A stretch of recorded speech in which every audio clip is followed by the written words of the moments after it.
And then here today, we begin to move into the trumpets, okay? And the Biblical Research Institute of the Seventh-day Adventist Church, I have emails where they say that, we no longer, John Pauline being the expert of Revelation, he doesn't accept the pioneer position of the trumpets any longer. And I have people say, well, just because the Biblical Research Institute takes these positions, it doesn't necessarily mean that all of Adventism has taken these positions. Well, perhaps so, but the reality of it is they are the recognized highest department of so-called theological orthodoxy in Adventism, and this is in agreement with what we understand about the test or the controversy that comes when God begins to lead his people back to the old paths. So in our last presentation, we began to deal with the east winds, and what I'm saying is the east wind is Islam of the third woe,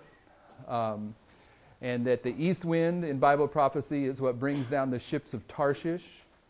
And the ships of Tarshish are a symbol of economic wealth. If you studied the presentation on the last 6 verses of Daniel 11, in verse 40 of Daniel 11, the king of the north, the Papacy, comes together with the United States. And the United States, in verse 40, is represented by chariots, ships, and horsemen. And they sweep away the Soviet Union, the king of the south, in Daniel 11, verse 40. Okay, so when you study that verse, then you already know that ships in Bible prophecy represent economic strength, and chariots and horsemen military strength. In the United States, that's what it supplies to the unholy relationship with the papacy at the end of the world, is economic and military strength. Ships in Bible prophecy represent economic strength. The ships of Tarshish represents the economics of the world. And we gave 2 witnesses last time from Psalms and Isaiah that it's the east wind that brings down the ships of Tarshish, and then we begin to look at the fact that Islam in Bible prophecy is the children of the east. And now we want to continue on with that study. And there was a sister that spoke to me before lunch after this last presentation, and she brought up a question that often comes up about, who doesn't, I don't remember how she articulated the question, but the question is who is it that actually brought down the Twin Towers? Was it Islam, or was it George Bush and the globalists, or the CIA, or the Jesuits, or whatever?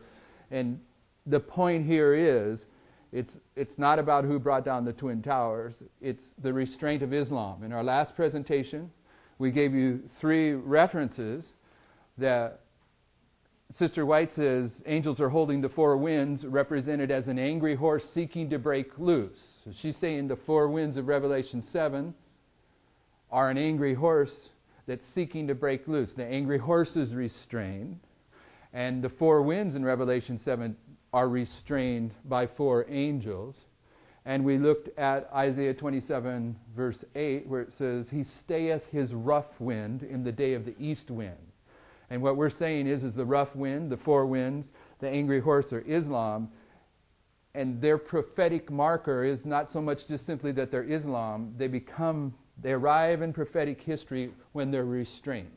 Okay, that's what matters. So it doesn't really matter at the prophetic level who did bring down the Twin Towers. The historical evidence is that immediately thereafter George Bush went to the United Nations and placed a restraint upon Islam. It's the restraint upon Islam that is the marker of prophecy. Okay, and I'm not saying that I don't believe that it was Islam, because I do. All right, but I don't argue that point because it's not necessary. If you have conviction that it was the Jesuits or the CIA,